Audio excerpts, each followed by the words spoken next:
Hi hello నమస్తే welcome to Telugu ప్రభ. నేను మీ journalist Shivajyothi. So నిరుద్యోగులు అంటేనే ఫస్ట్గా గుర్తొచ్చేది అశోక్ సార్. నిరుద్యోగుల పక్షాన పోరాడుతూ నిరుద్యోగులకు ఏ సమస్య వచ్చినా నేను ముందుంటా అంటూ వారిని ముందుకు నడిపిస్తూ మరియు ఎగ్జామ్స్ పోస్ట్ పోన్ అవ్వాలన్నా ఎగ్జామ్స్ పోస్ట్స్ పెంచాలన్నా కూడా అశోక్ సార్ ముందుండి నిరుద్యోగుల పక్షాన పోరాడుతుంటారు. అలాంటి అశోక్ సార్ ఇప్పుడు మనతో ఉన్నారు. నమస్తే సార్. నమస్తే అమ్మా. సార్, మీరు ఫస్ట్ జర్నలిస్ట్గా మీ జీవితాన్ని స్టార్ట్ చేసి ఒక ఉపాధ్యాయుడిగా మీ మలుపు తిరిగింది మీ జీవితం. ఎందుకు సార్, ఎందుకు మారాల్సి వచ్చింది? అంటే నేను బేసికల్లీ జర్నలిస్టు డిగ్రీలో ఉన్నప్పుడే జర్నలిజం కోర్స్ చేశాను. తర్వాత యూనివర్సిటీలో ఎంసీజే చేయడం జరిగింది. 2002 నుంచి వార్తా పేపర్లో, ఆ తర్వాత కొత్తగా వచ్చిన ఆంధ్రజ్యోతిలో, తర్వాత సాక్షి పేపర్లో, నమస్తే తెలంగాణలో కూడా నల్గొండ ఎడిషన్ ఇన్ఛార్జిగా, రంగారెడ్డి ఇన్ఛార్జిగా, ఆ తర్వాత 10 జిల్లాల ఎడ్యుకేషన్ చీఫ్గా నేను పనిచేశాను. జర్నలిస్టుగా పనిచేస్తున్న సందర్భంలోనే నేను పోటీ పరీక్షలు ప్రిపేర్ అయ్యాను. జేఎల్ లాంటి ప్రిపేర్ అయిన కారణంగా సబ్జెక్టు పైన ఆర్టికల్స్ రాసేవాడిని. ఆర్టికల్స్ రాసినప్పుడు, హిస్టరీ మీద ఆర్టికల్ రాస్తున్నప్పుడు ఒక ఇన్స్టిట్యూట్ డైరెక్టర్, సార్ మీ ఆర్టికల్స్ బాగుంటాయి, మా పిల్లలకు గైడెన్స్ ఇవ్వడానికి ఒక గెస్ట్ లెక్చర్గా రండి సార్ అని చెప్పేసి రిక్వెస్ట్ చేశాడు. అట్లా పోయి ఒక 2 గంటలు అసలు అకాడమిక్ చదువులకి పోటీ పరీక్షలకు చదువులకు ఉన్న తేడా ఏంటి, ఎక్కడ ఏం చదువుతున్నారు, ఎగ్జామ్లు వచ్చేటువంటి ఏరియాస్ ఏంటి, ఏం చదివితే ఏం క్వశ్చన్ వస్తుంది, లాంటి అంశాలపైన ఒక 2 గంటలు వాళ్ళకు నాన్ స్టాప్గా ఒక 2 గంటలు వాళ్ళకు అవగాహన కల్పించాను హిస్టరీ పైన. సార్ మీ క్లాసులు బాగున్నాయి, మీరే మా క్లాస్ ఎందుకు తీసుకోడు సార్ అని రిక్వెస్ట్ చేశారు. అట్లా నేను ఫ్యాకల్టీ అయ్యాను. ఫ్యాకల్టీ పిల్లలతో గడుపుతున్నప్పుడు నాకు కొద్దిగా హ్యాపీ అనిపించినది. జర్నలిజం కంటే కొన్ని వందల మంది, వేల మంది, ఎందుకంటే నేను 2-3 వేల మంది విద్యార్థులు కూడా ఒకటే క్లాసు చెప్పిన సందర్భాలు ఉన్నాయి. ఆన్లైన్లో క్లాస్ చెప్పినా కూడా కొన్ని వేల మంది లైవ్లో ఉంటారు. గవర్నమెంట్ టీశాట్లో క్లాసులు చెప్పాను, లైవ్లో క్వశ్చన్లు అడుగుతూ ఉంటారు. అంటే కొంచెం నాకు హ్యాపీ అనిపించింది. జర్నలిజంతో పోలిస్తే ఇక్కడ బాగుంది. పైగా ఇన్కమ్ సోర్స్ కూడా జర్నలిస్ట్ కంటే కూడా యాజ్ ఎ ఫ్యాకల్టీ నాకు ఎక్కువ ఉంది. అంటే జర్నలిజంలో సంపాదించాలనే వాళ్ళు సంపాదిస్తారు, కానీ నేను ఓన్లీ జీతం మీద ఆధారపడినటువంటి నడిపినటువంటి వ్యక్తిగా ఈ కొంచెం హ్యాపీనెస్ సంతృప్తి ఎక్కడైతే దొరుకుతుందో అక్కడ పనిచేయడం ఉత్తమం అని చెప్పేసి అటు జర్నలిజాన్ని వదిలిపెట్టేసి ఇక్కడ ఫ్యాకల్టీగా నేను రావడం జరిగింది. ఆ ఫ్యాకల్టీగా వచ్చిన తర్వాత తెలంగాణ మూమెంట్ పైన నేను పిహెచ్డి చేసిన కారణంగా, కొన్ని వందల పుస్తకాలు సేకరించిన కారణంగా ఆ సబ్జెక్టు పైన అనర్గళంగా చెప్పడం అనేది సాధ్యమైంది. దాని కారణంగా ఇవాళ విద్యార్థుల మధ్య ఒక ఫ్యాకల్టీగా ఉన్నాను. వాళ్ళ సమస్యలు వచ్చినప్పుడు ఈ ఏ నోటిఫికేషన్లు ఏ సమస్యలు ఉన్నాయి, అర్హతలు ఏంటి, క్వాలిఫికేషన్లు ఏంటి, సిలబస్ ఏంటి, దాంట్లో ఉన్న సమస్యలు ఏంటి మాట్లాడుతున్నప్పుడు విద్యార్థులు నా దగ్గర రావడం మొదలుపెట్టారు. అట్లా విద్యార్థి సమస్యలపైన మాట్లాడాను. దాని కారణంగా ఇవాళ రోడ్డు మీద ధర్నాలు చేయడం, చివరికి నా మీద ఇవాళ తెలంగాణ అప్పుడు టీఆర్ఎస్ గవర్నమెంట్ కావచ్చు, ఇవాళ కాంగ్రెస్ గవర్నమెంట్ కావచ్చు, ఇవాళకి నా మీద 18 కేసులు ఉన్నాయి. చెంచల్ కూడా జైలు కూడా 3 రోజులు పోయొచ్చాను విద్యార్థుల యొక్క ఉద్యమాల కారణంగానే. ఇవాళ విద్యార్థుల మధ్య నా జీవితం అనేది కొనసాగుతుంది. ఒకవైపు పాఠం చెప్పడం, రెండోది వాళ్ళ సమస్య ఉన్నప్పుడు స్పందించడం. పైగా నువ్వు గ్రామంకి వెళ్ళి వచ్చాను కాబట్టి విద్యార్థి యొక్క సాధక బాధాలు ఏంటి, ఎందుకంటే గవర్నమెంట్ స్కూల్ పోయినప్పుడు సైకిల్ మీద చదువుకున్నాం, గవర్నమెంట్ జూనియర్ కాలేజ్ చదువుకున్నాం, government degree college NG college చదువుకున్నాం, ఉస్మాన్ యూనివర్సిటీలో చదువుకున్నాం. మొత్తం గవర్నమెంట్ వ్యవస్థలో ఊళ్ళకి వెళ్ళి ఒక మధ్యతరగతి ఉన్నటువంటి విద్యార్థి, వెనకబడినటువంటి విద్యార్థి, ఎకనామికల్ లేనటువంటి ఇబ్బంది పడే ప్రతి విద్యార్థి యొక్క సాధక బాధ తెలుసు. కాబట్టి మాట్లాడే శక్తి ఉండి, క్వశ్చన్ చేసే శక్తి ఉండి, క్వశ్చన్ చేయకపోవడం కూడా తప్పే అని చెప్పేసి నా మనసు చెప్తా ఉంది. అందుకే వాళ్ళ తరపున ఇవాళ గలం వినిపిస్తున్నాను, మాట్లాడుతూ ఉన్నాను. మరి ఇప్పుడు ఉపాధ్యాయ వృత్తిలో మీకు సంతృప్తి లేదా సార్? ఉంది, సంతృప్తి ఉంది. మరి రాజకీయాల వైపు ఎందుకు వెళ్లాల్సి వస్తుంది? నేను రాజకీయాల్లో ఏం లేను. నేను వాళ్ళు పూర్తిస్థాయి రాజకీయాల్లో నేనేం లేను. ఇవాళ విద్యార్థుల మధ్యలోనే ఉన్నాను. విద్యార్థులకు సంబంధించే గ్రాడ్యుయేట్ ఎమ్మెల్సీ వచ్చినప్పుడు విద్యార్థులంతా సార్ మా గురించి మీరు కొట్లాడుతున్నారు, మీరే సరైన పర్సన్ అని చెప్తే నేను ఎమ్మెల్సీగా పోటీ చేశాను. నేను ఏ పార్టీలో ఇవాళ సభ్యత్వం తీసుకోవాలి, ఏ పార్టీలో ఇవాళ కొనసాగుతలేను. విద్యార్థుల మధ్యనే, విద్యార్థుల సమస్యల మీదనే మాట్లాడుతున్నాను.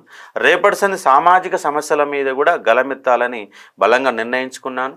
ఇక నెక్స్ట్ నేను కూడా ఒక మార్నింగ్ న్యూస్ కూడా మొదలుపెట్టి, ఎందుకంటే 15 ఏళ్ళ జర్నలిస్టు జీవితం కూడా నా దగ్గర ఉన్నది కాబట్టి అవగాహన ఉంది. జాతీయ అంతర్జాతీయ అంశాలపైన, స్థానిక అంశాలపైన, రైతుల సమస్యలపైన 15 ఏళ్ళు జర్నలిజం జీవితంలో గడిపిన నేను ఇక సామాజిక సమస్యలపైన కూడా గలం విప్పాలి, మార్నింగ్ న్యూస్ చేయాలని కూడా నిర్ణయించడం జరిగింది.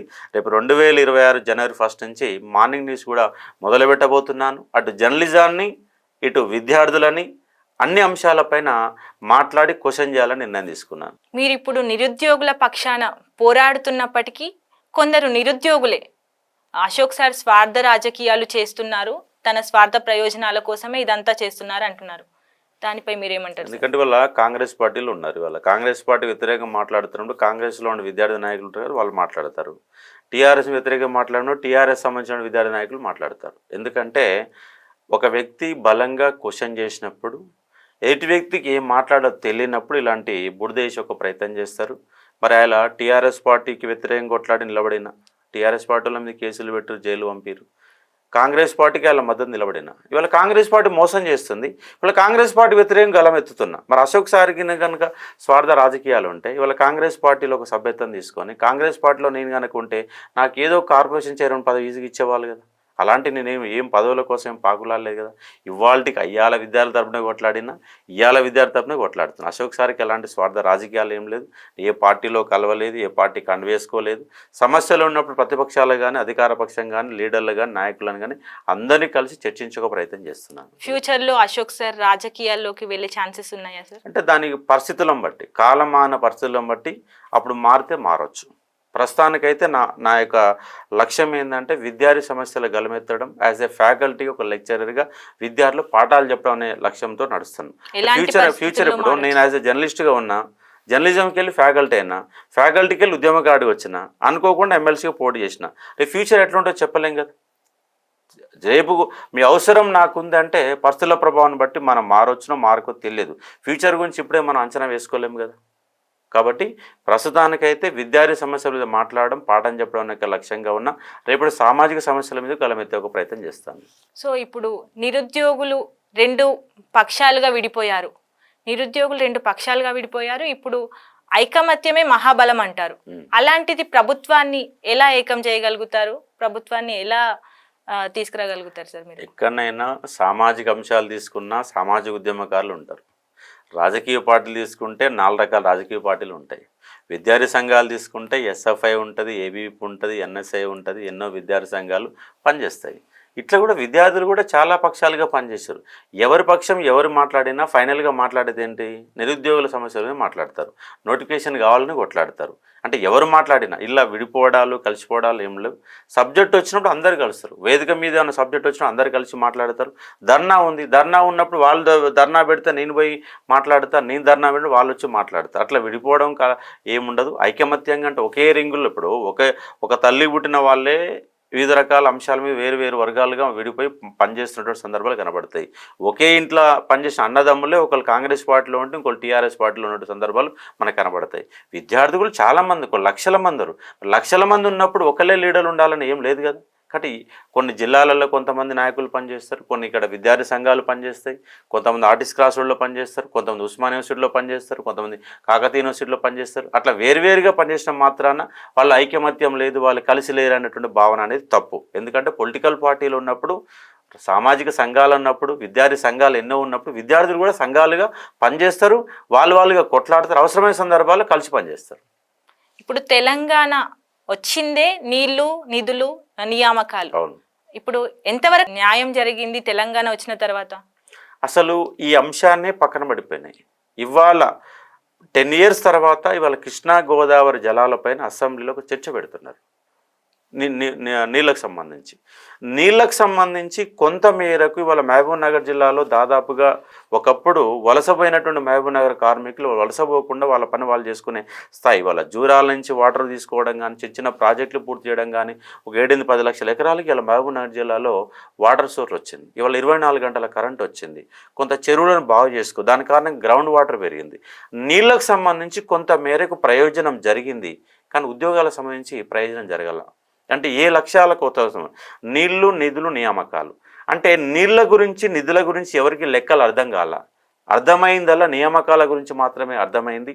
ఇవాళ రాష్ట్ర విభజన జరిగినప్పుడు కూడా ఉద్యోగాల విభజన ఎట్లా జరిగిందంటే 58-42% ప్రకారం విభజన జరిగింది తప్ప అది ప్రాంతాల వారికి విభజన జరగలేదు.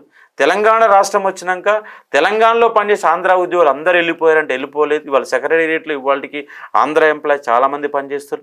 ఇవాళ ప్రైవేట్ రంగంలో ఒక సాఫ్ట్వేర్ తీసుకుంటే హైదరాబాద్లో 10 లక్షల మంది పనిచేస్తారు. ఆ 10 లక్షల మందిలో తెలంగాణ బిడ్డలు ఎంతమంది పనిచేస్తున్నారు? పనిచేయడం లేదు కదా. హైదరాబాద్లో కొన్ని వేల పరిశ్రమలు ఉన్నాయి. ఈ వేల పరిశ్రమల్లో తెలంగాణ బిడ్డలకు ఎంతమందికి ఉపాధి లభిస్తుంది? ఇవాళ హైదరాబాద్ పేరుకి హైదరాబాద్ ఉంది, కానీ హైదరాబాదులో తెలంగాణ విద్యార్థులు, తెలంగాణ నిరుద్యోగులు, తెలంగాణ ఎంప్లాయీస్ ప్రైవేట్ రంగంలో పనిచేయలేకపోతున్నారు. దానికి గల కారణాలు ఏంటంటే ఈ ప్రభుత్వాల యొక్క విధానాలు. ఇవాళ తెలంగాణ రాష్ట్రం అనేది స్థానికతన ఆధారంగా ఏర్పడింది. స్థానికులకి ముల్కీ అనే పదం ఆధారంగా ఏర్పడింది. ఆ ముల్కీకి న్యాయం జరిగినప్పుడు రాష్ట్రం వల్ల ఏంటి ప్రయోజనం? ఇవాళ తెలంగాణ రాష్ట్రం వస్తే మన పాలకులు ఏం చేస్తున్నారు? ఇవాళ వచ్చినటువంటి కాంట్రాక్టులు మొత్తం కూడా ఆంధ్ర ప్రాంత పాలకులకు అప్పచెప్తున్నారు, ఉద్యోగాలు మొత్తం కూడా అప్పచెప్తున్నారు. అందుకే ప్రైవేట్ రంగంలో కూడా స్థానికత అనేది ఇంప్లిమెంట్ చేయాలా?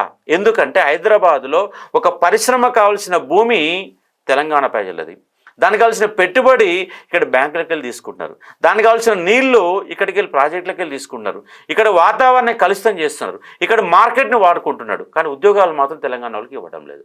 కాబట్టి ఖచ్చితంగా హైదరాబాద్లో ఎవడన్నా పరిశ్రమ పెడితే తెలంగాణ వాళ్ళకి ఖచ్చితంగా ఉద్యోగాలు ఇస్తామంటేనే వాడి పరిశ్రమకు పర్మిషన్ ఇవ్వాలి. అలాంటి స్థానికత ప్రైవేట్ రంగంలో కనీసంగా ఒక 50% 60% తెలంగాణ వాళ్ళకు ఉద్యోగాలు ఇవ్వాలన్నటువంటి కండిషన్లు పెడితేనే తెలంగాణ విద్యార్థులకు న్యాయం జరుగుతుంది.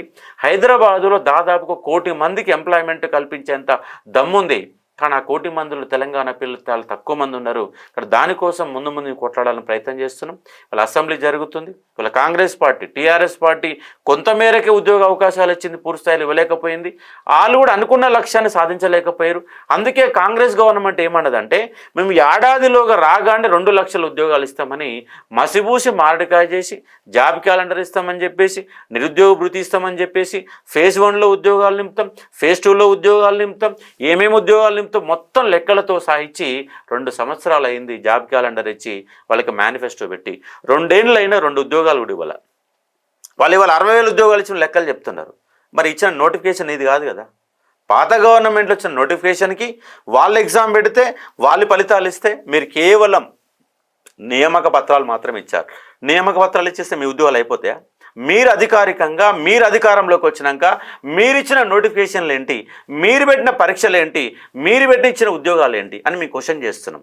2 ఏళ్ల తర్వాత కూడా మీరు 2 ఉద్యోగాలు కూడా నింపలేదు. ఎందుకంటే మీరు అధికారంలోకి వచ్చినాక ఓన్లీ ఫార్మా రంగంలో మాత్రమే 7,000 ఉద్యోగాలకు మాత్రం నోటిఫికేషన్ ఇచ్చారు. వాటికి ఎగ్జామ్ పెట్టారు, ఇప్పుడు రిజల్ట్ ఇవ్వాల. ఎగ్జామ్ పెట్టి సంవత్సరం అవుతుంది. సంవత్సరం పూర్తయినా ఇప్పటికి కూడా 7,000 మందికి ఎందుకు ఉద్యోగాలు మీరు ఇవ్వలేకపోయినారు? మీరు గత గవర్నమెంట్ ఉద్యోగాలు పత్రాలు ఇచ్చారు, మరి నువ్వు పెట్టిన పరీక్షలకు ఎందుకు పత్రాలు ఇవ్వడం లేదు? అంటే ఇవాళ కాంగ్రెస్ పార్టీ నిరుద్యోగులని నిండా ముంచింది. జాబ్ కార్డు ఇస్తామన్నది, డిగ్రీ పాస్ అయితే మీకు పైసలు ఇస్తామని చెప్పింది, పీజీ పాస్ అయితే మీకు నెలవారీగా ఇస్తామని చెప్పింది, మీరు పిహెచ్డీలు చేస్తే మీరు ఇంత లోన్ తీసుకోవచ్చు అని చెప్పింది. జాబ్ కార్డు లాగా అందరికి ఏటీఎం కార్డు లాగా మీకు కార్డు ఇస్తామని చెప్పినటువంటి దుర్మార్గులు వాళ్ళు ఎటుపోయారు అర్థం కావడం లేదు. కాబట్టి ఇలాంటి పరిస్థితి నెలకొన్నది కాబట్టి వాళ్ళ అసెంబ్లీలో చర్చ జరుగుతుంది. నీళ్లపైన చర్చలు పెట్టారు. ఇవాళ నేను 29 నాడు సమావేశం మొదలుపెట్టారు, 0 అవర్ పెట్టారు, దానికి వాయిదా వేశారు. 2వ తారీఖు నుంచి 7వ తారీఖు వరకు దాదాపుగా ఒక 6 రోజుల పాటు అసెంబ్లీ సమావేశాలు జరుగుతూ ఉన్నాయి. ఈ 6 రోజుల అసెంబ్లీ సమావేశాల్లో ఒక రోజు మొత్తం తెలంగాణ నిరుద్యోగ అంశంపైన చర్చ పెట్టండి. టీఆర్ఎస్ గవర్నమెంట్లో ఏం ఉద్యోగాలు ఇచ్చారు, అసలు రాష్ట్రంలో ఎన్ని ఉద్యోగాలు ఉన్నాయి, దాంట్లో అవుట్సోర్సింగ్ ఉద్యోగాలు ఎన్ని ఉన్నాయి, పర్మనెంట్ ఉద్యోగాలు ఎన్ని ఉన్నాయి, కాంట్రాక్ట్ ఉద్యోగాలు ఎన్ని ఉన్నాయి, అట్లా అవుట్సోర్సింగ్ పేరుతో దొంగతనంగా జీతాలు పొందే వాళ్ళు ఎంతమంది మొత్తం ఉద్యోగాలు లెక్కలు పెట్టండి. ప్రైవేట్ రంగంలో తెలంగాణలో కార్మిక శాఖ లెక్కల ప్రకారం ఎంతమంది హైదరాబాద్ మహానగరంలో పనిచేస్తున్నారు, హైదరాబాద్ మహానగరంలో పనిచేసే దాంట్లో తెలంగాణ బిడ్డలు ఎంతమంది ఉన్నారు, ఇవాళ ఖాళీలు ఎన్ని ఉన్నాయి, విశ్వాల కమిటీ లెక్కల ప్రకారం ఎన్ని ఖాళీలు ఉన్నాయి, టీఆర్ఎస్ దాంట్లో ఎన్ని నింపింది, వాళ్ళ కాంగ్రెస్ ఎన్ని నింపాలా, మీరు ఇచ్చిన జాబ్ క్యాలెండర్ ఏంటి, జాబ్ క్యాలెండర్ ప్రకారం ఏ నోటిఫికేషన్లు ఇచ్చారు, ఏ ఎగ్జామ్ పెట్టిరని ఒక రోజు మొత్తం చర్చ పెట్టాలా. మేము ప్రధానంగా కాంగ్రెస్ పార్టీని ఎంత డిమాండ్ చేస్తున్నామో టీఆర్ఎస్ పార్టీని కూడా అంతే డిమాండ్ చేస్తున్నాం. ఎందుకంటే మీరు ఇచ్చిన నోటిఫికేషన్లో వాళ్ళ పత్రాలు ఇచ్చారు, ఆ విషయం మీరు ఎందుకు క్లారిటీగా మీరు క్వశ్చన్ చేయలేకపోతున్నారు? వాళ్ళు 2 లక్షల ఉద్యోగాలు ఇస్తామని చెప్పి ఒక్క ఉద్యోగం కూడా ఇవ్వని ఒక పరిస్థితి ఉంది. టీఆర్ఎస్ ఎందుకు క్వశ్చన్ చేస్తలేదు, బీజేపీ ఎందుకు క్వశ్చన్ చేస్తలేరు? మొత్తంగా అధికార పక్షం కానీ ప్రతిపక్షాలు కానీ అసెంబ్లీలో చర్చ పెట్టాలా, డిస్కషన్ పెట్టాలా, ఒక రోజు మొత్తం నిరుద్యోగ అంశాన్ని కేటాయించాలా. ఇవాళ కృష్ణా జలాలు ఉన్నాయి, గోదావరి జలాలు ఉన్నాయి, రైతులు ఉన్నారు. రైతులు 1,00,000 కోట్ల రూపాయలు ఖర్చు పెట్టింది గత గవర్నమెంట్ కావచ్చు, ఇవాళ ఉన్న గవర్నమెంట్గా రైతుల గురించి వాళ్ళకు రైతు బంధు ఇస్తున్నారు, వివిధ రకాల 24 గంటల కరెంట్ ఇస్తున్నారు, ప్రాజెక్టులు నిర్మించే ప్రయత్నం చేస్తున్నారు. మరి నిరుద్యోగులు ఏం పాపం చేశారు? రైతుల కోసం 1,00,000 కోట్ల రూపాయలు కట్ చేసిన ఈ ప్రభుత్వాలు నిరుద్యోగుల కోసం 10,000 కోట్లు ఎందుకు ఖర్చు పెడతలేవు? ఇవాళ 33 జిల్లాలు ఉన్నాయి. ఒక్కొక్క జిల్లాలో స్కిల్ డెవలప్మెంట్ యూనివర్సిటీలు ఎందుకు ఏర్పాటు చేయరు? ఇవాళ బీటెక్ చేసిరు, ఎంటెక్లు చేసిరు, అవి కేవలం ఫీ రియంబర్స్మెంట్ పథకంగా మారిపోయి ఆ కాలేజీల క్వాలిటీ తగ్గిపోయి కేవలం పట్టాలు ఉన్నటువంటి బీటెక్ విద్యార్థులు మాత్రం బయటకు వస్తారు తప్ప సబ్జెక్టు నోడు బయటికి రావట్లేదు. ఎందుకు ఆ కాలేజీల పైన ఎంక్వైరీ ఎందుకు పెడతలేరు? ఆ కాలేజీలలో క్వాలిటీ ఉన్నట్టు లెక్చర్లు ఉన్నారా ఎందుకు చూడడం లేదు? వాళ్ళకి ఖచ్చితంగా 80% అటెండెన్స్ పెట్టాలని ఒక నియమ నిబంధన ఎందుకు తీసుకొస్తలేరు? క్వాలిటీ ఎడ్యుకేషన్ పైన ఏ ప్రభుత్వాలు ఎందుకు దృష్టి పెడతలేవు? ఇవాళ లక్షల మంది ఉన్నారు. ఇవాళ బీటెక్ చేసిన వాడు, ఎంటెక్ చేసిన వాడు, ఎంఎస్ చేసిన వాడు, బీఈడీ చేసిన వాడు, పీజీలు పిహెచ్డీలు చేసిన వాళ్ళు జొమాటోలో, స్విగ్గీలో పనిచేస్తున్నారు, బైక్ రైడ్లో పనిచేస్తున్నారు. ఇలాంటి పరిస్థితి ఎందుకు వస్తుంది? ఇవాళ డిగ్రీ పూర్తి చేసినటువంటి విద్యార్థికి 15,000 రూపాయల జీతం కూడా దొరకని ఒక పరిస్థితి ఎందుకు నెలకొన్నది? అంటే క్వాలిటీ ఎడ్యుకేషన్లో ఇవాళ తక్కువైపోయిన సందర్భాలు కనబడుతున్నాయి. దానిపైన ప్రభుత్వాలు దృష్టి పెట్టాలి. ఎడ్యుకేషన్ పైన ఎప్పుడైతే దృష్టి పెడుతుందో అది రాబోయే తరాన్ని బాగు చేయడానికి అవుతాయి. వాళ్ళ జపాన్లు కానీ, స్విట్జర్లాండ్ కానీ, వాళ్ళు ఉన్నటువంటి అమెరికా లాంటి అంశాలలో ఫ్రీ ఆఫ్ ఎడ్యుకేషన్ ఉంటుంది. ఎడ్యుకేషన్ కూడా వాళ్ళ యూనివర్సిటీలో వాళ్ళందరూ ఫ్రీ ఎడ్యుకేషన్ కల్పించి ఖచ్చితంగా వాడి కాలం మీద నడే విధంగా ఎడ్యుకేషన్ సిస్టమ్ ఉంటుంది. కానీ మన ఎడ్యుకేషన్ సిస్టమ్ మొత్తం ఖరాబ్ అయింది. దాన్ని బాగు చేయాలా? యూనివర్సిటీ 11 యూనివర్సిటీలు ఉన్నాయి. ఏ యూనివర్సిటీలలో పూర్తి ఎంప్లాయీస్ లేదు. 2,800 ప్రొఫెసర్ పోస్టులు ఉండేవాళ్ళ. ఇవాళ ఉన్న 1,900 పోస్టులు ఉన్నాయి. ఆ 1,900 పోస్టులలో కూడా దాదాపు 1000 పోస్టులు కూడా కాంట్రాక్ట్ బేస్డ్లోనే పనిచేస్తున్నారు. టైం స్కేల్ మీద పనిచేస్తూ ఉన్నారు. పర్మనెంట్ ప్రొఫెసర్ని 2,800 మంది ప్రొఫెసర్లని ఎందుకు యూనివర్సిటీలలో మీరు పెట్టలేకపోతున్నారు? ప్రభుత్వ ఉద్యోగాలు జీతాలు ఇవ్వలేని పరిస్థితికి, మిగులు రాష్ట్రమైన తెలంగాణలో జీతాలు ఇవ్వలేని పరిస్థితికి ఎందుకు తీసుకుపోయింది వాళ్ళ పాలకులని మేము క్వశ్చన్ చేస్తూ ఉన్నాం. ఇలా క్వశ్చన్ చేసే వాళ్ళు లేరు కాబట్టి అందుకే నిరుద్యోగ యువకులారా, రాష్ట్రంలో ఏం జరుగుతుంది, మన నిధులు ఎటుపోతున్నాయి, బడ్జెట్ ఎటుపోతుంది, ఏ రంగాల ఖర్చు పెడుతున్నారు, ఎవడు తింటున్నాడు, రియల్ ఎస్టేట్ బ్రోకరిజం ఎవడు చేస్తున్నాడు, ప్రాజెక్టుల పేరుతో ఎవరు డబ్బులు ఖర్చు పెడుతున్నారు, ఎటుపోతుంది, అవినీతి ఎట్లా జరుగుతుందని నిరుద్యోగులు క్వశ్చన్ చేసే దమ్ము ఉండాలా, నిలదీయాల. ఎప్పుడైతే క్వశ్చనింగ్ పెరుగుతో, ఎప్పుడైతే ప్రభుత్వాన్ని నిలిచే దమ్ముందో వీళ్ళు ఎంటాడి వేధిస్తారు, వీళ్ళు అవసరమైతే తరిమేస్తారని ఒక భయం కనుక ప్రభుత్వాలకు ఉంటే ఈ ప్రభుత్వాలు ఇలాంటి పనికిమాల పథకాలు తీసుకొచ్చి భవిష్యత్ తెలంగాణ తాకట్టు పెట్టే ఒక ప్రయత్నం చేయరు. కాబట్టి దీనిపైన చర్చ జరగాలి. నిరుద్యోగ అంశం పైన అసెంబ్లీలో చర్చించాలన్న ఉద్దేశంతోనే నిన్న బషీర్బాగ్లో విలేకరుల ప్రెస్ మీట్ పెట్టి మేము అడ్రస్ చేయడం జరిగింది. అయ్యా, ఇవాళ మీరు అధికారంలోకి వచ్చి 2 ఏళ్ళు అవుతుంది, మాకు ఎలాంటి ఉద్యోగాలు ఇవ్వలేదు, దానిపైన చర్చ పెట్టండి, నిలదీయండి. ఖచ్చితంగా అధికార ప్రతిపక్షాలు మొత్తం కూడా చర్చ పెట్టి మా సమస్య పరిష్కారం కనుగొనాలా, మాకు నోటిఫికేషన్లు ఇవ్వాలని చెప్పి స్పష్టంగా మేము నిన్న ప్రెస్కి అడ్రస్ చేసి మాట్లాడడం జరిగింది. ఎడ్యుకేషన్ సిస్టంలో మార్పులు రావాలంటున్నారు. ఎటువంటి మార్పులు రావాలి? ఇప్పుడు చదువుకొని పట్టాలు, డిగ్రీ పట్టాలు ఉన్నప్పటికీ దిల్సుఖ్ నగర్, అశోక్ నగర్ వంటి ఎడ్యుకేషన్ ఇన్స్టిట్యూషన్స్లో వచ్చి వాళ్ళు జాబ్స్ కోసం మళ్ళీ సపరేట్గా ప్రిపేర్ అవుతున్నారు. ఎందుకు ఇలాంటి సిచ్యువేషన్ ఏర్పడుతుంది? ఎలాంటి మార్పులు రావాలి ఎడ్యుకేషన్ సిస్టంలో? అంటే ఒక విద్యార్థి అనేవాడు 10th క్లాస్ వరకు విద్యార్థి ఎడ్యుకేషన్ సిస్టమ్ కొంత బాగుంటుంది, అక్కడ క్వాలిటీ అందట్లేదు. వాళ్ళ ప్రభుత్వ పాఠశాలల్లో విద్యార్థులు చాలా తక్కువ ఉన్నారు. తక్కువ ఉన్న విద్యార్థులు సరే పెట్టలేకపోతుంది. వాళ్ళ గురుకులాలు పెట్టారు. ప్రైవేట్ వేరే మళ్ళీ గవర్నమెంట్ స్కూల్స్ ఉన్నాయి. ఆ గవర్నమెంట్ స్కూళ్ళనే గురుకులాలుగా మార్చేసి ఉంటే వాళ్ళు ఒకే దగ్గర స్ట్రెంత్ కనపడేది. వాళ్ళ మోడల్ స్కూల్ అని పెట్టారు, వేరే పెట్టారు, గురుకులాలు పెట్టారు. ఇక్కడ కొంతమంది, అక్కడ కొంతమంది, అంటే గందరగోళాన్ని క్రియేట్ చేసి అక్కడ ఉపాధ్యాయులు ఉన్నప్పుడు కూడా పిల్లలు లేని ఒక పరిస్థితి ఉంది. 10th క్లాస్ సిస్టమేటిక్గా కొంత మేరకు నడుస్తున్నప్పటికీ ఇంటర్మీడియట్ రాగానే ఎడ్యుకేషన్ సిస్టమ్ ఖరాబ్ అవుతుంది. ఎందుకంటే 10th క్లాస్లో ఒక విద్యార్థి బ్యాగ్ వేసుకొని టిఫిన్ బాక్స్ పట్టుకొని రోజు 9 to 5 క్లాస్లో కూర్చున్నటువంటి విద్యార్థి ఇంటర్మీడియట్ రాగానే బ్యాగ్ మాయమైపోతుంది, 2 పుస్తకాలు పట్టుకొని ఖాళీ పోతున్నాడు. డిగ్రీకి వచ్చిన తర్వాత ఆ ఎడ్యుకేషన్ సిస్టమ్ నడవట్లేదు. కేవలం అటెండెన్స్ తీసుకొని ఒక వారం రోజుల పాటు సిలబస్ కాపీలు తీసుకొని చిన్న చిన్న టెస్ట్ పేపర్లు తీసుకొని ఎగ్జామ్ పాస్ అయ్యి బయటికి వెళ్తుండే వాడు చూస్తే 70% 80% మార్కులు ఉంటుంది తప్ప క్వాలిటీ ఉండట్లేదు. అంటే మామూలుగా విద్యార్థి యొక్క జీవితం ఎక్కడ సంకనాగిపోతుందంటే డిగ్రీలు ఉన్నప్పుడు ఆగమవుతున్నారు, బీటెక్లో ఉన్నప్పుడు ఆగమవుతున్నారు. అంటే ఇంటర్మీడియట్ ఎడ్యుకేషన్ సిస్టమ్ తర్వాత డిగ్రీలో ఉన్నప్పుడు ఖచ్చితంగా 80% అటెండెన్స్ పెట్టాలా. Attendance is the most important. Class రూముల్లో విద్యార్థి నిలబడి చదువుకోవాలా, క్వాలిటీ టీచర్లను పెట్టాలి. అక్కడ ఎంక్వైరీ డిపార్ట్మెంట్ అనేది లేదు. ఇవాళ రాష్ట్రంలో 33 జిల్లాలు ఉంటే 33 జిల్లాలలో డిఈఓలు ఎంతమంది ఉన్నారు?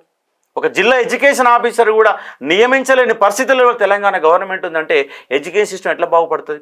కాబట్టి కింది నుంచి అంటే ఫస్ట్ క్లాస్ నుంచి అప్ టు పీజీ వరకు ఒక దానిపైన అజమాయిషి ఇచ్చేటటువంటి ఒక వర్గాన్ని ఏర్పాటు చేయాలి. మొత్తం ఉన్నటువంటి జేఎల్స్ కానీ డిఎల్స్ కానీ యూనివర్సిటీ ప్రొఫెసర్లు కానీ మోడల్ స్కూల్స్ కానీ గురుకులాలు కానీ డిఎస్సి ద్వారా ఎక్కడ కూడా ఒక్కటి ఖాళీ లేకుండా చేయాలి. వాళ్ళకు కూడా టీచర్లకు కానీ లెక్చరర్ ప్రొఫెసర్లు కానీ ఫేస్ రికగ్నిషన్ పెట్టాలా. ఖచ్చితంగా యూనివర్సిటీలో చదువుకునే విద్యార్థి కూడా 100% అక్షరాస్యత అటెండెన్స్ ఉండే విధంగా చేసి వాళ్ళని కూర్చోబెట్టి చదివించే ప్రయత్నం చేయాలి. ఒకవైపు రోజు ఒక 4 గంటల పాటు మీరు వివిధ రకాలుగా క్లాసెస్ చెప్తూనే మీ యొక్క పీజీ సిలబస్ డిగ్రీ సిలబస్ చెప్తూనే మరో గంట అదనంగా ఇవాళ టెక్నికల్ సంబంధించి ఏ ఉద్యోగాలు ఉన్నాయి, మార్కెట్లో ఎలాంటి పరిశ్రమలు ఉన్నాయి, వాటి పరిశ్రమకు కావాల్సిన టెక్నికల్ స్కిల్స్ డిగ్రీలో ఉన్నప్పుడే రోజు ఒక గంటన్నర పెట్టి వాడికి నేర్పిస్తే ఒకవేళ గవర్నమెంట్ ప్రిపేర్ అయితే గవర్నమెంట్ ప్రిపేర్ అవుతాడు. ఒకవేళ గవర్నమెంట్ ఉద్యోగం వాడికి ఇంట్రెస్ట్ లేకపోతే ప్రైవేట్ వైపు సాఫ్ట్వేర్ వెళ్ళిపోయినప్పుడు వాడికి వెళ్ళిపోవడానికి అవకాశం ఉంది. బీటెక్ అయిపోయేసరికి మార్కెట్లో ఎన్ని రకాల సాఫ్ట్వేర్లు ఉన్నాయి, హైదరాబాద్లో ఎన్ని కంపెనీలు ఉన్నాయి, ఏ కంపెనీలో ఏ సాఫ్ట్వేర్ ఉపయోగిస్తున్నారు, ఆ సాఫ్ట్వేర్ వాడికి నేర్పిస్తే వాడు అప్పుడు బీటెక్ అయిపోగానే ఎమ్మటి వాడికి ఉద్యోగం రావడానికి అవకాశం ఉంది. లాంగ్వేజ్ స్కిల్స్ నేర్పించాలి. బీటెక్ అయిపోయిన వాడు ఖచ్చితంగా ఇంగ్లీష్లో ఒక లెటర్ కూడా రాయలేని పరిస్థితి, కరెక్ట్గా ఒక 10 నిమిషాలు మాట్లాడలేని ఒక పరిస్థితి ఉంది. వాడికి language skills English language skills నేర్పియాలా, టెక్నికల్ స్కిల్స్ నేర్పియాలా. ఇవాళ చాలామంది ఇంటర్మీడియట్ డిగ్రీ అయిపోగానే అమ్మాయిలంతా ఓన్లీ హౌస్ వైఫ్కి పరిమితం అవుతారు. వాళ్ళందరూ కూడా బ్రైడల్ మేకప్ లాంటి కోర్సెస్ కానీ ఇంకా వేరు డిఫరెంట్ కోర్సెస్లు కానీ ఇంటి దగ్గర ఉండి నెలకి 50,000 రూపాయలు సంపాదించే దమ్మున్నటువంటి మహిళలు ఉన్నారు. కానీ వాళ్ళకి కావాల్సినటువంటి టెక్నికల్ స్కిల్స్ అని నేర్పించగలిగితే చదువుకున్న యువత ఈ యొక్క మనశ్శాంతిని కోల్పోయే విధంగా ఉండదు. ఎందుకంటే ఒక బీటెక్ ఎంటెక్ చేసిన వాడు మినిమం 50,000 రూపాయల జీతం ఆశిస్తాడు, కానీ వాడికి వచ్చేది 15,000 20 రూపాయలు. ఇప్పుడు అశాంతి అనేది నెలకొంటుంది. కాబట్టి వాళ్ళ రాష్ట్రంలో 50 లక్షల మంది నిరుద్యోగులు, డిగ్రీ పూర్తయిన వాళ్ళు పీజీలు పూర్తయిన దాదాపు 50 లక్షల మంది వెళ్తారు. ఆ 50 లక్షలకు భవిష్యత్తు ఏంటి, వాళ్ళకి ప్రణాళిక ఏముండాలా, ఏం చేస్తే వాళ్ళు బాగుపడతారు. ఇవాళ 1,00,000 కోట్ల రూపాయలు మీరు రైతుల కోసం ఖర్చు పెట్టి ఏ విధంగా ఖర్చు పెడుతారో నిరుద్యోగులకు సంబంధించిన 10,000 కోట్ల రూపాయలు ప్రతి సంవత్సరం ఒక బడ్జెట్లో 10,000 20,000 కోట్ల రూపాయలు కానీ ఖర్చు పెడితే రాష్ట్రం అనేది ఎంతో అభివృద్ధి ముందుకు పోవడానికి అవకాశం ఉంది. ఎడ్యుకేషన్ సిస్టాన్ని మొత్తంగా డిగ్రీ స్థాయిలో పీజీ స్థాయిలో మార్చి సిలబస్ ప్రస్తుతం ఉన్నటువంటి ట్రెండ్కు అనుగుణంగా సిలబస్ మార్చాలి. టెక్నికల్ స్కిల్స్ నేర్పించే ప్రయత్నం చేయాలి. లాంగ్వేజ్ స్కిల్స్ నేర్పించే ప్రయత్నం చేస్తే డిగ్రీ అయిపోయాక పీజీ అయిపోయాక వాడికి సరైన రీతిలో ఉద్యోగ కల్పన రావడానికి అవకాశాలు ఎక్కువ ఉంటాయని నా యొక్క భావన. నిరుద్యోగులకు ఎందుకు అన్యాయం జరుగుతుంది సార్ అంటే దానిపైన అసెంబ్లీలో ఉన్నటువంటి ఎమ్మెల్యేలు రియల్ ఎస్టేట్ వ్యాపారంకి వెళ్ళి వస్తున్నారు, కానీ అక్షరాస్యత పైన ఎడ్యుకేషన్ సిస్టమ్ పైన అవగాహన ఉన్నటువంటి వాళ్ళు రావడం లేదు. ఇవాళ విద్యాశాఖ మంత్రి ముఖ్యమంత్రి కాడు ఉంది. ముఖ్యమంత్రి ఏం చదువుకుండండి, చక్కగా ఆయన చదివింది 12, డిగ్రీ కూడా ఆయన చక్కగా చదివినటువంటి వ్యక్తి కాదు. ఒక డిగ్రీ కూడా పూర్తి చేయని వ్యక్తికి విద్యాశాఖ మంత్రి ఏం చేస్తాడు? ఆయన వాళ్ళు దుద్దిల శ్రీధర్బాబు ఉన్నాడు, బట్టి విక్రమార్క ఉన్నాడు. బట్టి విక్రమ యూనివర్సిటీలో చదువుకున్నాడు, దుద్దిల శ్రీధర్బాబు యూనివర్సిటీలో చదువుకున్నాడు. అసలు వాళ్ళకి ఎడ్యుకేషన్ మినిస్టర్ ఇవ్వాలి, కానీ అవగాహన లేనటువంటి ముఖ్యమంత్రి గారు ఎడ్యుకేషన్ మినిస్టర్ ఏం పెట్టుకున్నాడు ఆయన అంటే అలాంటి తప్పిదం జరుగుతూ ఉంది. దానిపైన ఆయనకే తీరికలు, ఇంక ఎడ్యుకేషన్ ఆయన ఎప్పుడు దృష్టి పెడతాడు? కాబట్టి సపరేట్ ఒక విద్యాశాఖ మంత్రికి చదువుకున్న 119 మంది ఎమ్మెల్యేలు ఎడ్యుకేషన్ అవగాహన ఎవరు లేడా, వాళ్ళకి ఇస్తే అయిపోతుంది కదా. అలాంటి ప్రయత్నాలు చేయకుండా ఏదో నడుస్తుందంటే నడుస్తుంది. నెలవారీగా జీతాలు ఇస్తున్నాం, ప్రభుత్వాన్ని నడిపిస్తున్నాం, వాడిని తిడుతున్నాం వీడుతున్నాం, వీళ్ళని వాళ్ళు తిట్టడం వాళ్ళని వీళ్ళు తిట్టడం తప్ప రాష్ట్రంలో అభివృద్ధి అనేది కనబడతలే అంశం అర్థం చేసుకోవచ్చు. ఇప్పుడు గత తెలంగాణ ఏర్పడి 12 ఏళ్ళు పూర్తవుతుంది. నిరుద్యోగులకు ఎన్ని ఉద్యోగాలు వచ్చాయి? దాదాపుగా టీఆర్ఎస్ చెప్పే లెక్కలు ఏంటంటే 1,60,000 వరకు ఉద్యోగాలు ఇచ్చామని వాళ్ళ లెక్కలు చెప్తున్నారు. ఆ స్థాయిలు కూడా ఆ స్థాయిలో ఉండకపోవచ్చు, కొంచెం తక్కువనే ఉంటుంది. ఎందుకంటే వాళ్ళ కాలంలో పంచాయతీ సెక్రటరీ 10,000 ఉద్యోగాలు నింపారు, 45,000 ఎస్ఐ కానిస్టేబుల్ ఉద్యోగాలు మూడు నోటిఫికేషన్ల ద్వారా ఒక 45,000 ఉద్యోగాలు వచ్చినాయి. పంచాయతీ సెక్రటరీ ఒక 10,000 వచ్చినాయి, గురుకులాలు ఒక 15-20 వరకు వచ్చినాయి. కొంతవరకు అక్కడ ఆ 10 ఏళ్ల కాలంలో ఎంతో కొంత ఉద్యోగాలు వచ్చినాయి. కానీ ఈ 2 ఏళ్ల కాలంలో వాళ్ళు ఇచ్చిన ఉద్యోగాలకు వీళ్ళు పత్రాలు ఇచ్చారు తప్ప ఒక ఉద్యోగం కూడా ఇవ్వని ఒక పరిస్థితి నెలకొన్నది.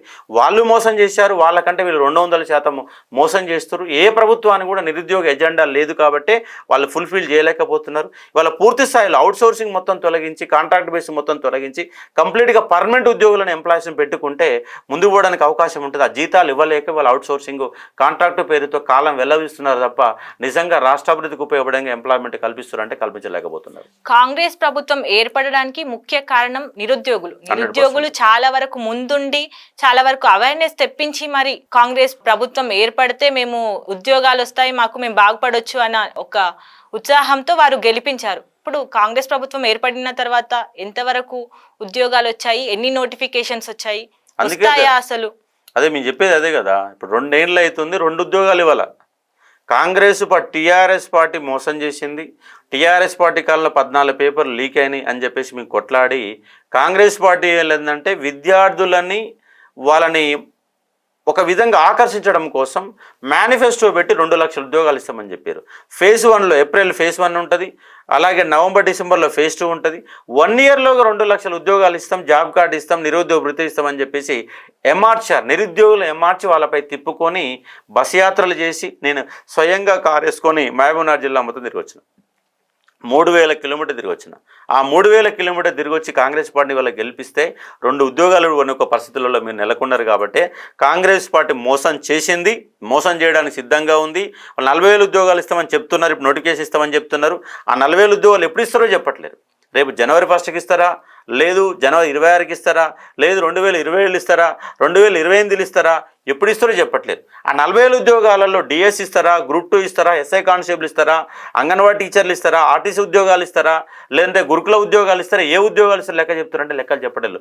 లెక్కలు చెప్పకుండా త్వరలో ఈ ముఖ్యమంత్రి రేవంత్ రెడ్డి అంత దిక్కుమాలిన ముఖ్యమంత్రి దేశంలోని 31 రాష్ట్రాల్లో ఎక్కడ కనపడతారంటే ఎక్కడ కూడా కనపడదు. అవగాహన లేనటువంటి ఒక పనికిమాలిన ముఖ్యమంత్రి తీసుకొని సింహాసనం పైన కూర్చోబెడితే కనకము సింహాసనం పైన శునకమును కూర్చోబెట్టన్నట్టుగా రేవంత్ రెడ్డి యొక్క పరిపాలన తీరున్నది. వాళ్ళ ముఖ్యమంత్రి అన్న సోయి కూడా మర్చిపోయి బూతు పురాణాలు ఆయన మాట్లాడుతున్న సందర్భాలు కనబడుతున్నాయి. ఇంత పనికిమాలిన ముఖ్యమంత్రిని ఎక్కడ కూడా నేను చూడలేదు. కానీ ఈ ముఖ్యమంత్రి గారికి ఇట్లనే కొనసాగితే నిరుద్యోగుల భవిష్యత్తు మరింత అంధకారం ఉండడానికి అవకాశాలు ఎక్కువ కనబడుతున్నాయి. అటు ప్రైవేట్ రంగంలో లేదు, ఇటు గవర్నమెంట్ రంగంలో, ఏ రంగంలో కనబడతలేవు. కాబట్టి తక్షణమే ఈ కాంగ్రెస్ యొక్క ప్రభుత్వాన్ని మేము డిమాండ్ చేస్తున్నామంటే మీ ముఖ్యమంత్రిని మార్చండి. ఈ ముఖ్యమంత్రికి పరిపాలన చేత కాదు, మాటలు మాట్లాడడం తప్ప పరిపాలన చేయడం చేత కావడం లేదు. కాబట్టి ఈ ముఖ్యమంత్రిని మార్చాలని కాంగ్రెస్ పార్టీకి మేము రిక్వెస్ట్ చేస్తా ఉన్నాం. ఇప్పుడు 2 ప్రభుత్వాల్లోనూ నిరుద్యోగులకు అన్యాయం జరిగింది అంటున్నారు. మరి నెక్స్ట్ వచ్చే ఎలక్షన్స్ లో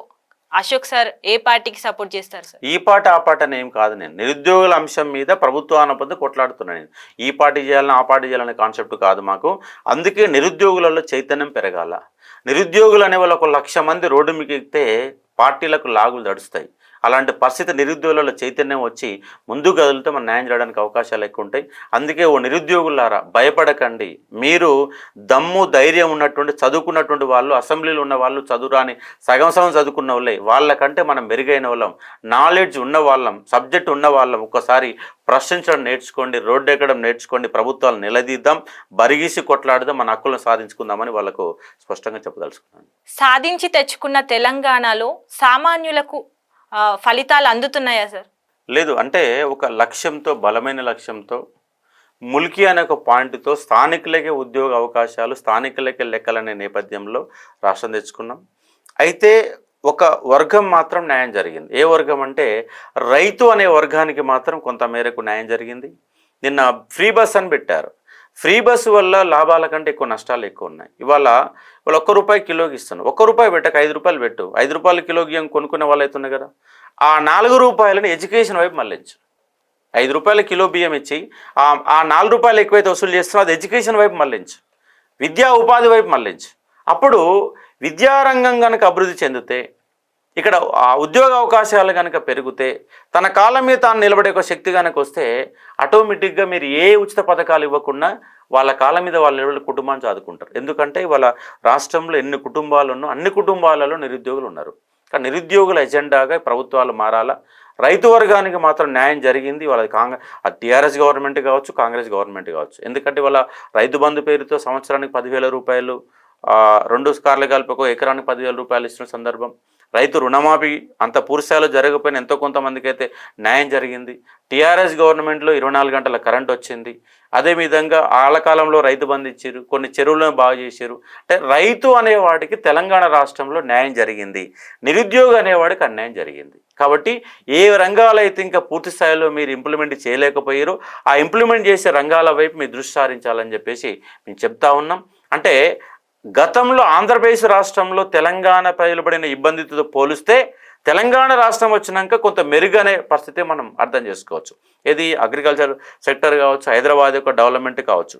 కానీ దానిలో తెలంగాణ వాడికి ఎంతవరకు న్యాయం జరిగిందని ఒక ఆలోచన చేయాలా.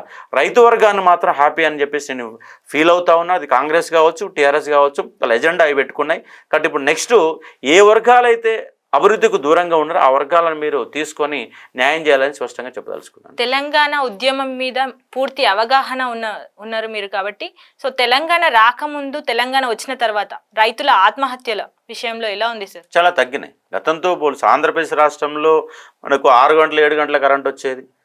కనీసం వాళ్ళ పత్తికి కూడా చాలా తక్కువ ధరలు ఉండే సందర్భాలు ఉన్నాయి. ఇవాళ దాదాపు తెలంగాణ దేశానికి ఒక రోల్ మోడల్గా, ఒకప్పుడు పెద్ద మనుషుల ఒప్పందంలో మనం రాసుకున్నప్పుడు ఏం రాసుకున్నామంటే, మీ దగ్గర వరి పండుతుంది, తెలంగాణలో బొగ్గు పండుతుంది, తెలంగాణ బొగ్గు ఆంధ్రాకి ఇవ్వాలి, ఆంధ్రాలో పండే వరి మనకి ఇవ్వాలని చెప్పేసి లెక్కలు రాసుకున్నాం. ఇవాళ అన్ని రాష్ట్రాలను దాటి తెలంగాణలో అత్యధికంగా వరి ఉత్పత్తి చేస్తున్న రాష్ట్రంగా తెలంగాణ మారిపోయింది. తెలంగాణ రాష్ట్రం యొక్క ఫలితాలుగానే మనం భావించవచ్చు. కాబట్టి గతంతో పోలిస్తే బెటర్గా ఉంది, కానీ అనుకున్న స్థాయిలో మాత్రం ముందుకు పోవాల్సిన అవసరం ఉందని స్పష్టంగా చెప్పదలుచుకున్నాం. కాబట్టి తెలంగాణ గతంలో ఉన్నప్పుడు చాలా కష్టాలు, కన్నీళ్ళు అనుభవించిన తెలంగాణ రైతాంగ వర్గం, ఆ రైతాంగ వర్గానికి కొంత న్యాయం జరిగింది. నిరుద్యోగుల విషయంలో కూడా అప్పుడు మొత్తం ఉద్యోగాలలో దాదాపు 70% ఉద్యోగాలు వాళ్ళే కొల్లగొట్టేవాళ్ళు, మనకు తక్కువ వచ్చాయి. ఇవాళ కొంత మెరుగ్గా ఉంది. అయినప్పటికీ కూడా మన గ్రూప్ 1లో ఇంకొక 5-6 మందికి మార్కులు తక్కువ వచ్చినా, వాళ్ళ రిజర్వేషన్లు వర్తించకపోయినా గ్రూప్ 1లో కూడా ఓ 10-15 మందికి ఉద్యోగాలు ఇచ్చారు. దానిపైన వాళ్ళ కోర్టులో కేసు నడుస్తుంది. రేపు ఏమైతే చూసి ఒక ప్రయత్నం చేయాలి.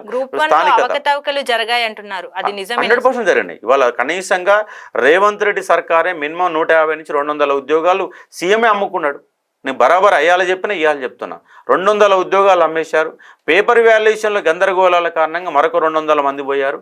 అంటే 563 ఉద్యోగాలలో వాస్తవంగా నిజంగా కష్టపడ్డ వాళ్ళు 100-150 మంది ఉంటారు తప్ప మిగతా ఉద్యోగాలన్నీ కూడా ఫేక్ క్యాండిడేట్సే అయ్యారు. వాళ్ళ కోర్టుల కేసు నడుస్తుంది. మరి కోర్టుల తర్వాత ఇంకొక 10 రోజుల్లో తిరగడానికి అవకాశం ఉంది. ఏమైందో వేచి చూసే ప్రయత్నం చేద్దాం. Thank you sir. సో ఇదండి అశోక్ సార్ అంటున్నారు, తెలంగాణ వచ్చాక రైతులకు చాలా వరకు న్యాయం జరిగింది, నిరుద్యోగులకు అన్యాయం జరగకపోవడానికి కారణం వారి ప్రశ్నించే తత్వం లేకపోవడం. రండి, ప్రశ్నించండి, ఉద్యోగాలు తెచ్చుకోండి అంటున్నారు. సో చాలా thank you sir. Thank you. So ఇంకా ఇలాంటి ఇంటర్వ్యూస్ కోసం చూస్తూనే ఉండండి తెలుగు ప్రభ.